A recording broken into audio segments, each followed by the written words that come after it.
안녕하세요. 한 주간의 이슈를 쉽고 재밌고 날카롭게 풀어드리는 이슈체크 시간입니다. 김주영 기자입니다.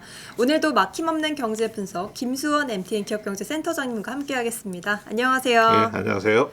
티맵프 사태 이후에 자금난의 불씨가 다른 중소 이커머스로 확산되는 것은 아닌지 우려의 목소리가 나오고 있습니다. 아무래도 요즘 이커머스를 보는 불안한 시선이 느껴지죠. 이런 가운데 인테리어 플랫폼 오늘의 집의 완전 자본 잠식 상태가 매우 심각하다는 언론 보도가 나왔습니다. 이걸 고지고대로 봐야 할지 어떻게 추산된 것인지에 대해서 알기 쉽게 센터장님이 풀어드리도록 하겠습니다. 티맵프 사태 후폭풍으로 중소 이커머스 업계에 대한 고객과 셀러들의 불안이 엄청나게 지금 커지고 있는 상황이잖아요. 네, 맞습니다. 영업활동이 불안해지다 보니까 최근에 자본 잠식, 완전 자본 잠식을 받는 기업들도 늘고 있다면서요. 예. 근데 이 자본 완전 잠식에도 우리가 말하는 좀 급이 있습니다. 예, 그래서 자본 완전 잠식이라고 하면 당연히 안 좋은 거죠. 회사에 이제 자본을 통틀어 먹었다는 이야기니까 뭐 회사의 자본 총계 숫자가 마이너스가 되면 자본 완전 잠식이 되는 건데 이 자본 총계가 마이너스라고 해도 이 어떤 과정을 통해서 마이너스 숫자가 나왔는데 그거 잘 볼 필요가 있습니다. 그래서 자본 완전 잠식에도 좀 급이 있다는 이야기를 오늘 말씀드릴 거고 자본 총계 그 숫자를 볼 때 좀 착시에 주의해야 된다는 말씀도 좀 드릴 텐데 그 오늘의 집이라는 그 이커머스를 사례로 들어서 좀 말씀을 좀 드리려고 합니다. 오늘의 집을 라이프스타일 플랫폼이라고 하죠. 인테리어 플랫폼. 그래서 우선은 최근에 그 동아일보의 기사가 아마 일면의 기사가 크게 났습니다. 이커머스 플랫폼 10곳 중에 4곳이 자본 완전 잠식이다. 그래서 기사 내용을 잠깐 보면 이커머스 업계의 재무 건전성에 노란불이 들어왔다. 10곳 중에 뭐 4곳 정도나 자본 완전 잠식 상태니까 그래서 대표적인 뭐 시장 점유율 1위에서 10위 이커머스 10곳 이렇게 예시를 해놓았는데 이 중에서 에이블리, 정육각, 반란, 오늘의 집 이제 4곳이 자본 완전 잠식 상태로 드러났다. 인지도가 기사. 있는 회사들인데 그렇죠. 저도 뭐 다 아는 그런 이제 이커머스들인데 기사 내용을 보면 이제 이런 그림도 하나 들어있죠. 여기 이제 노란색으로 나타나 있는 이 업체들이 이제 자본 완전 잠식 업체거든요. 근데 보면 뭐 반란이 한 마이너스 77억, 자본 총계가 정육각이 309억, 에이블리가 한 543억인데 오늘의 집은 이거 무려 7,989억입니다. 마이너스 좀 이상합니다. 7,989억. 이렇게 부채가 커지도 이 회사가 살아있다는 것이 참 그러니까요. 신문 지면상 여기 막대 그래프를 작게 만들어서 그렇지 7,989억이면 엄청나게 이렇게 막대 그래프가 지면을 벗어나고도 한참 완전히 넘어가는. 이제 벗어나야 되는 그런 상황인데 뭐 이것만 보면 김주영 기자 말씀대로 야 이게 거의 한 8천억 가까이 자본 잠식 상태인데 뭐 어떻게 이 회사가 아직도 살아있지 뭐 이런 생각을 가질 정도거든요. 그러면 오늘의 집이 과연 그렇게 그 문제가 많은 회사인가? 자, 이 동아일보 보도가 날 즈음에서 오늘의 집의 홈페이지에 그 뉴스룸에 들어가 보면 이런 그 설명 자료들이 많이 올라 있습니다. 이게 제일 먼저 티맵프 사태 이후에 이커머스에 대한 뭐 그 우려들이 막 나오고 할 때 그 오늘의 집 재무 건전성에 대해서 설명드립니다. 이게 8월 2일 날 이렇게 올렸더라고요. 근데 동아일보의 자본 완전 잠식 보도가 나간 이후에 동아일보 8월 12일자 보도에 대해서 말씀드리겠습니다 하면서 또 설명 자료를 올렸어요.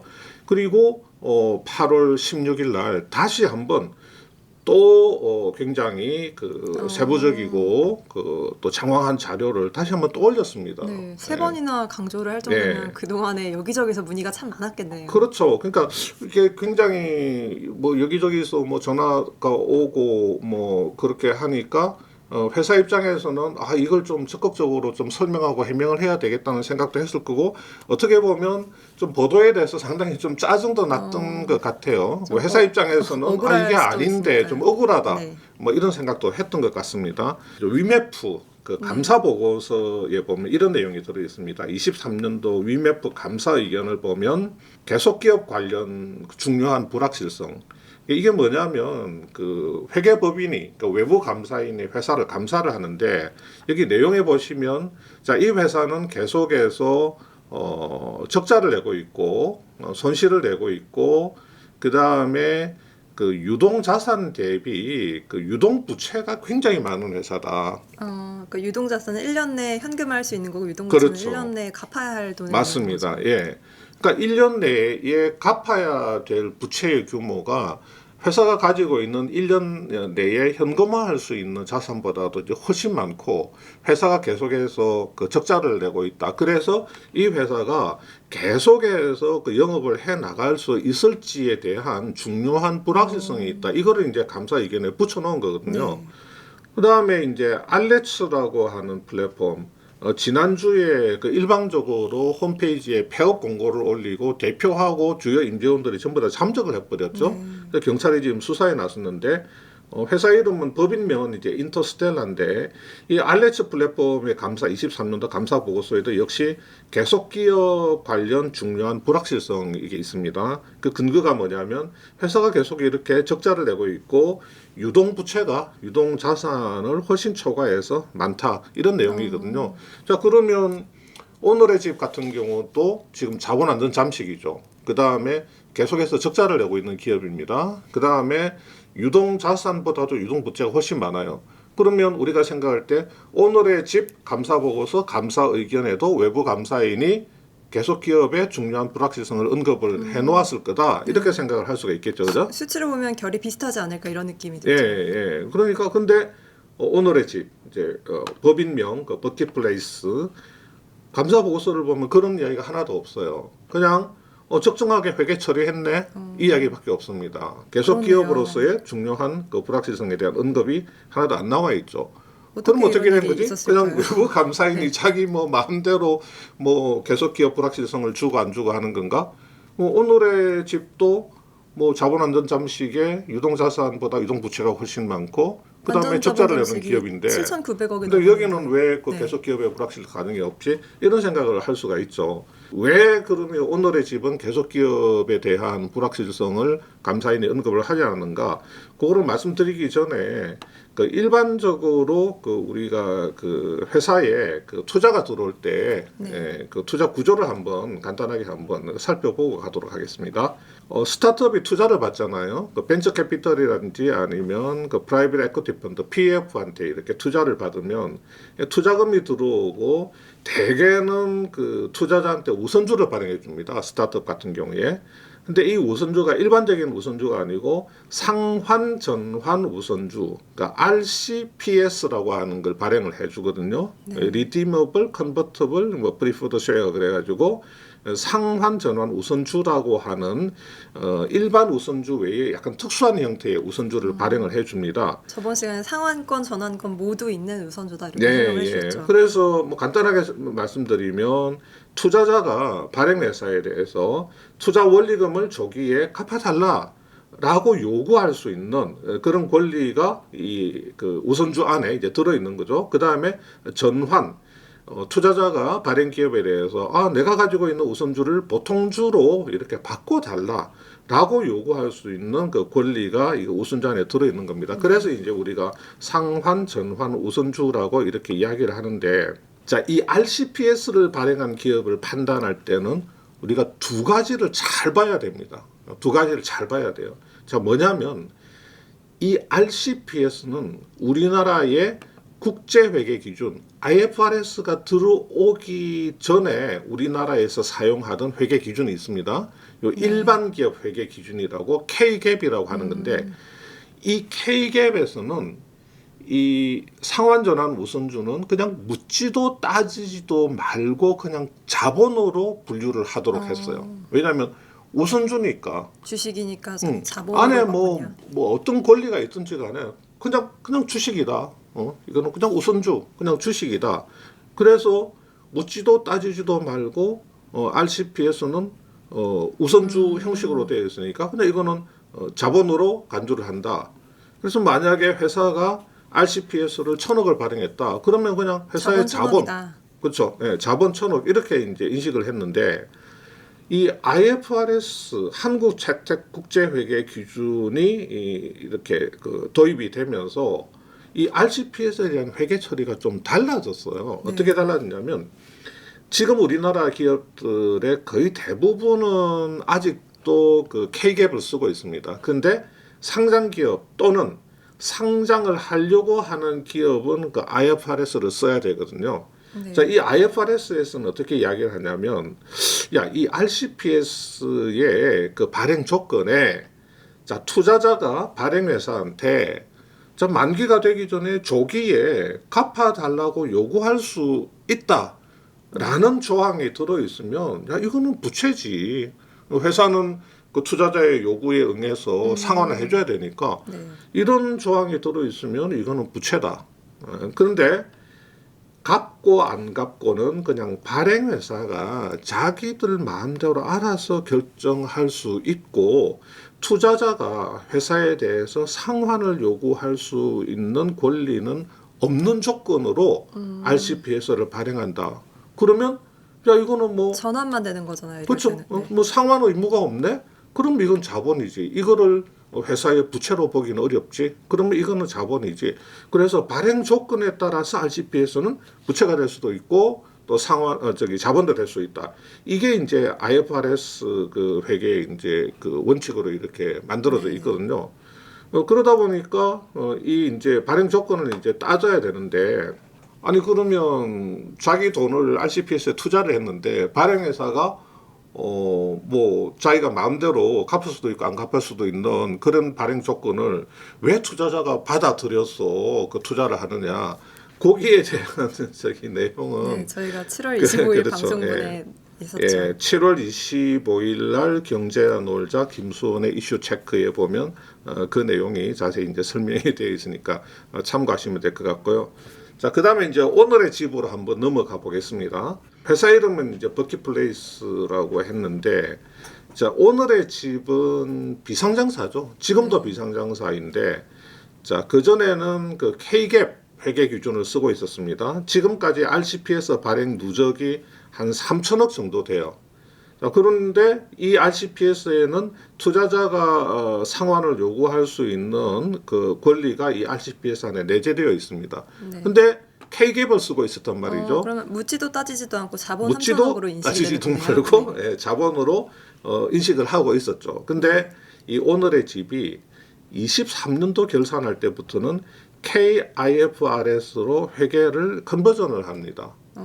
그러니까 자, IFRS로 회계를 컨버전을 했는데 23년도 결산을 하면서 이 RCPS에는 투자자가 상환을 요구할 수 있는 권리가 붙어 있는 RCPS니까 3천억 RCPS 발행액이 자본에서 전환했네요. 이제는 부채로 전환이 된 거죠. 회계 기준을 어떻게 적용하는지에 따라서 성격이 달라졌네요. 네. 그런데 이 RCPS가 자본에서 부채로 전환됐다. 뭐 이것만 하면 사실은 뭐 그렇게 큰 문제는 아니에요. 그냥 한 3천억 정도 RCPS 뭐 발행했던 거 그거 그냥 자본에서 부채로. 근데 이 RCPS를 볼 때 특히 이제 오늘의 집 같은 이런 회사를 볼 때는 더 유심히 잘 봐야 되는 게 있습니다. 예, 그거를 이제 말씀드릴 텐데요. 상환 전환 우선주에는 아까 말씀드린 대로 자, 투자자가 요구를 하면 만기 전에 상환해 줘야 될 의무를 지고 있죠. 회사가. 그다음에 투자자가 이거 나 보통주로 발행해 줘라는 전환권을 행사하면 이 우선주를 보통주로 전환해서 발행해 줘야 되는 의무를 회사가 지고 있죠. 자, 우리가 회계에서 이 의무라고 하는 것은 부채입니다. 부채. 네. 내가 다른 사람한테 돈을 빌렸으면 갚아야 될 되는 의무를 지고 있죠. 그러니까 그건 이제 나한테 이제 부채가 되는 거죠. 자, 이 의무라고 하는 것은 회계에서 이제 부채가 되는 거니까 네. 상환해줘야 될 의무 또 보통주를 발행해줘야 될 의무 이것들이 다 회사 입장에서는 이제 부채로 인식을 해야 되는 겁니다. 그럼 의무를 다 하면은 부채가 없어지는 거예요? 그렇죠. 이 의무를 이행하면 당연히 부채는 제거돼야 되는데 자, 오늘의 집에 지금 현재 주당 가치가 10,000원인데 투자자가 전환권을 행사할 때 내가 발행해 줘야 될 보통주가 이제 10주다. 근데 지금 현재 주당 가치가 10,000원이다. 그러면 내가 지고 있는 의무 의무는 부채니까. 부채의 가치는 10만 원이죠. 왜냐하면 주당 가치 10,000원, 지금 10주 발행해 줘야 될 의무를 내가 안고 있는데, 그러면 내가 안고 있는 이 의무, 이 부채의 가치는 10만 원짜리 부채다. 이렇게 되는데, 만약에 오늘의 집에 주당 가치가 10만 원으로 상승을 했어요. 그러면 부채의 가치는 어떻게 되겠어요? 똑같이 10배가 늘어나서 부채의 가치가 100만 원이 100만 원이 되겠네요. 되는 거죠. 이제는 주당 10만 원짜리를 10주를 발행해 줘야 될 의무를 내가 지는 거기 때문에 부채의 가치가 100만 원으로 늘어납니다. 이 회계에서는 이렇게 처리를 한단 말이에요. 네. 자, 그러니까 회사의 가치가 올라갈수록, 기업 가치가 올라갈수록, 자, 기업 가치가 올라간다는 말은 주당 주식의 가치가 올라가는 건데, 회사의 가치가 올라간다. 주식의 가치가 올라갈수록 오늘의 집 같은, 그렇죠. RCPS 발행 기업은 자기 재무제표에 인식해야 되는 부채의 가치가 계속해서 늘어나는 거죠. 자, 이걸 우리가 파생금융부채라고 합니다. RCPS 발행을 해서 회사로 들어온 돈은 그냥 금융부채인데, 이 RCPS가 안고 있는 그 전환권이나 상환권, 이것 때문에 이렇게 발생되는 부채, 요거를 이제 파생되어서 나온 부채다. 그래서 파생금융부채라고 하는 거거든요. 그러니까 지금 자, 파생금융부채가 처음에는 10만 원이었죠. 근데 오늘의 집 기업 가치가 올라가서 이제 100만 원이 됐으니까, 자, 파생부채가 90만 원으로 증가를 하게 되면 손익계산서에서 뭐지? 부채가 10만 원에서 100만 원이 됐네? 부채가 90만 원 늘어났네? 이거는 손익계산서에서는 손실로 인식을 한단 말이에요. 그러니까 90만큼 손실 비용이 잡히게 되는 겁니다. 자, 손실이 90만큼 손익계산서에 잡히게 되니까 그만큼 당기순이익에 마이너스 영향을 주게 되는 거고, 당기순이익이 그만큼 마이너스 영향을 받으니까 자본이 감소한단 말이에요. 자, RCPS가 이런 영향을 주게 되는 겁니다. 회사 재무제표에. 우리가 그냥 자본 잠식이다 그러면, 야, 저 회사가 뭔가 영업을 못 해가지고 계속 그 영업 적자 때문에 결손이 오랫동안 누적되어서 자본 잠식이 온다. 이렇게 이제 일반적으로 생각을 하잖아요. 근데 어떻습니까? RCPS에서는 IFRS 변경에 따라서 그렇죠. 기업 가치가 오를수록 부채도 같이 커지는 그렇죠. 구조가 되겠네요. 예, 맞습니다. 이 RCPS 같은 경우는 어떤 비상장 회사가 RCPS를 많이 발행을 해서 그 투자 유치를 많이 했다. 자, RCPS를 많이 발행할 수 있다는 건 어떻게 보면 투자자들이 많이 몰려왔다. 네. VC나 그 PF들이 야, 이 회사 괜찮을 것 같은데, 그래서 막 투자금이 막 들어왔다는 이야기도 될 수가 있죠. 자, 이 RCPS 투자 유치를 많이 한 비상장 기업 같은 경우는 좀 전에 김주영 기자 말씀하신 대로, 자, 어차피 이게 상장을 해야 되잖아요. 나중에 상장을 해야 되니까 중간에 IFRS로 회계 변경을 하게 돼 있습니다. 그럼 IFRS로 회계 변경하면서 RCPS 발행 금액이 부채로 한번 바뀌는데, 그 이후에 기업 가치가 올라가면 올라갈수록 주식 가치가 올라가가지고 파생금융 부채가 계속해서 늘어나고 손익계산서 망가지고 하면서 자본은 쪼그라들어서 자본 잠시가 올 수 있는 거예요. 예. 자, 이런 루트를 밟아갈 수가 있는 겁니다. 자, 그런데 투자자가 회사에 대해서 야, 이제 보통주로 바꿔줘 라고 전환권을 행사를 하잖아요. 그러면 이제 그 부채로부터 벗어나게 되는 거죠. 의무로부터 벗어났으니까 그렇죠. 이제 부채가 계속 의무를 지고 있고, 그 의무를 부채로 계속해서 인식을 해왔고, 그 의무의 크기가 커지면 부채의 크기도 커지게 되고 손익계산서 망가지면서 자본이 쪼그라들었는데, 이제 투자자가 야, 이제 보통주로 바꿔줘. 그래서 만약에 보통주로 이렇게 바꿔줬다 그러면 그 의무에서 벗어나는 거기 때문에 관련된 부채를 다 제거를 하고 자본은 다시 증가하게 되는 거죠. 다시 자본이 원상복구되고 다시 이제 제 모습으로 이렇게 돌아오게 되는 겁니다. 지금은 수치상 굉장히 자본 잠식인 것처럼 보여도 나중에 이게 다 주식으로 전환됐을 때는 다 없어질 부채다. 그렇죠. 이렇게 이해하면 되는 거죠. 이제 그렇게 될 수가 있는 겁니다. 그 지금 뭐 한번 티몬하고 오늘의 집을 한번 비교를 해보면, 자, 티몬도 자, 자산보다도 지금 부채가 많아서 자본 총계가 마이너스가 되었고 결손금이 1조 한 2천억 정도, 자본 안에 결손금이 1조 2천억 정도 있습니다. 이 팀원의 결손금이라고 하는 것은 영업을 못 해가지고 그 영업 적자에서 쌓여온 그런 게 이제 대부분으로 이제 이 결손금이 구성되어 있다고 볼 수가 있죠. 오늘의 집도 숫자만 놓고 보면 팀원하고 거의 비슷합니다. 이게 자산보다도 부채가 훨씬 많고 그래서 자본 총계가 마이너스이고 결손금이 8,200억 정도나 있단 말이죠. 그런데 오늘의 집에 자본에 들어있는 결손금은 물론 회사가 적자를 낸 영향으로 만들어진 결손금도 좀 있겠지만 거의 대부분은 RCP에서 파생금융 부채가 증가하면서 그게 손익계산서에서 손실로 잡히면서 결손금을 형성시킨 게 거의 대부분이라고 봐야 되겠죠. 그러니까 같은 자본 잠식 상황이되 자본 완전 잠식 상황이되 자본 완전 잠식에 이르게 된 과정이라든지 그 원인이라든지 이런 거는 차이가 이제 크다. 같은 자본 잠식이어도 급이 다르군요. 급이 다른 거죠. 예, 급이 다른 거죠. 자, 회사의 어떤 그 유동성을 따질 때, 그 재무 건전성이나 안정성을 따질 때 유동 비율이라고 하는 걸 보는데 이게 유동 자산 나누기 유동 부채를 한 겁니다.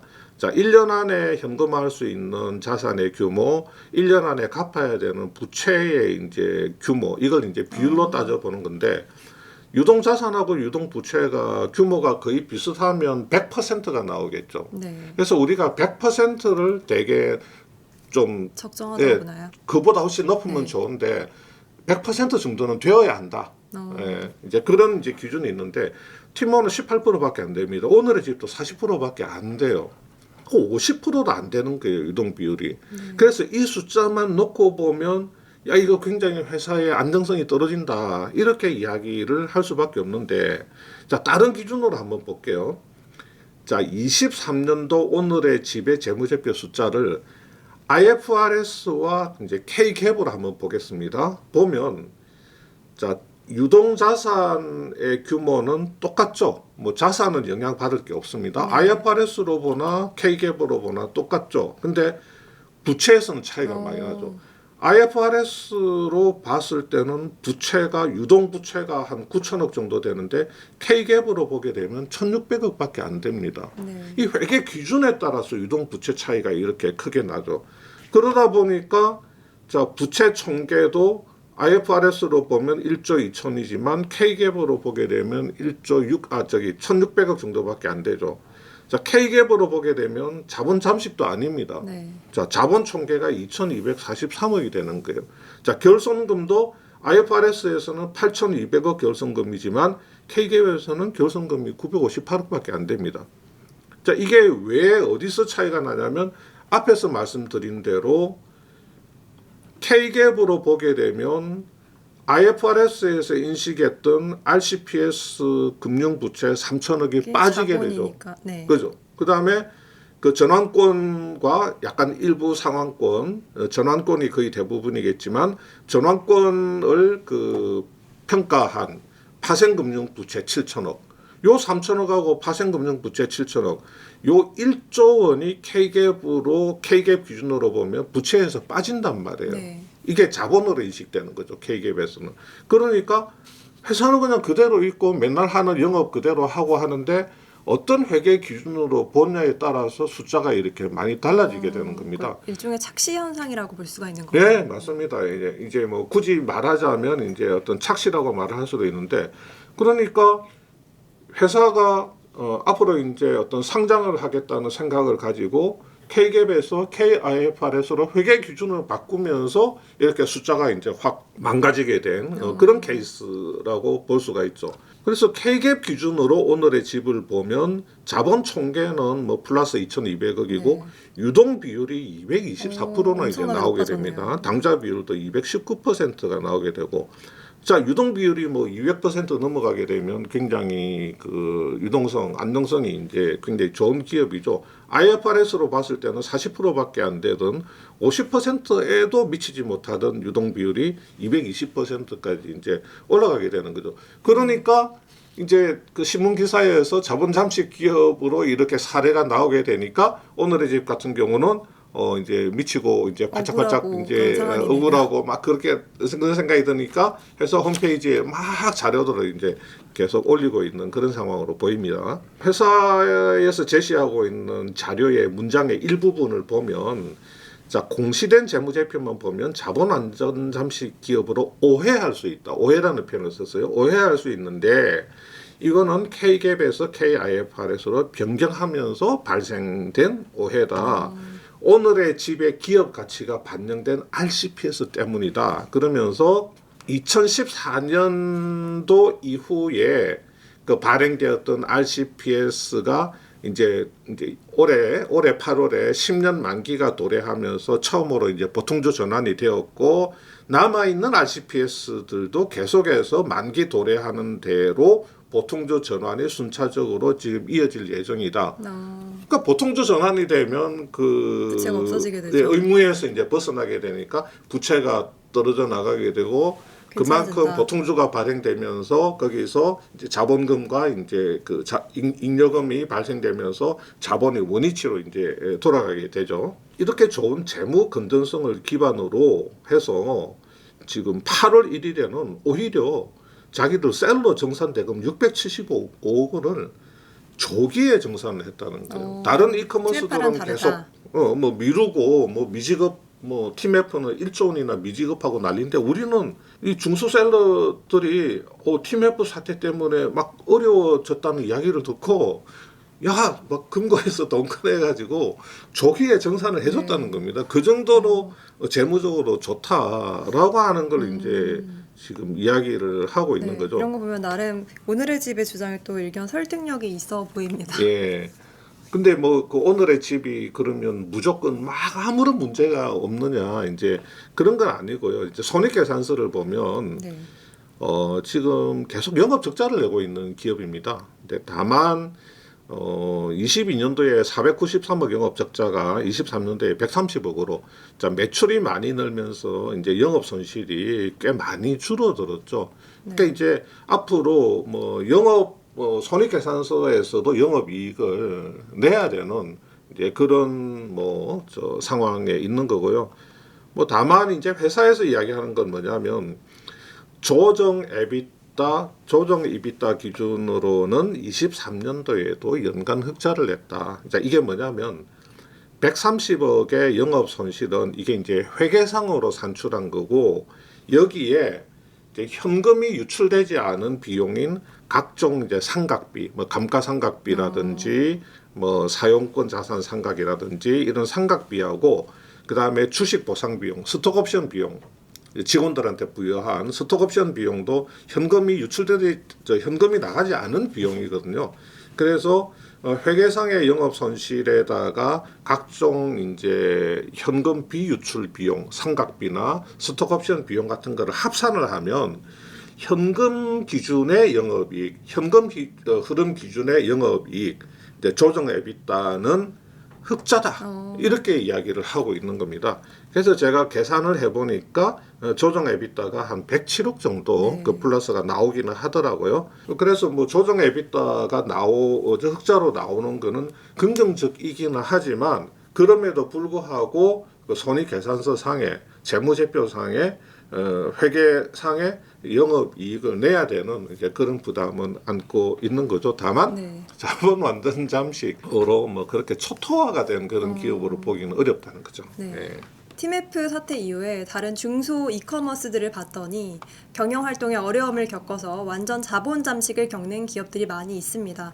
다만 자본 잠식에도 급이 있다. 괜찮은 자본 잠식이 있는 반면에 정말 안 좋은 자본 잠식이 있다는 점을 살펴볼 수가 있었습니다. 정확하게 보지 못하면 자칫 착시를 불러올 수도 있을 것으로 보이는데요. 이 부분을 잘 확인해 보셔야겠습니다. 네, 오늘 말씀 주신 센터장님 고맙습니다. 네, 감사합니다.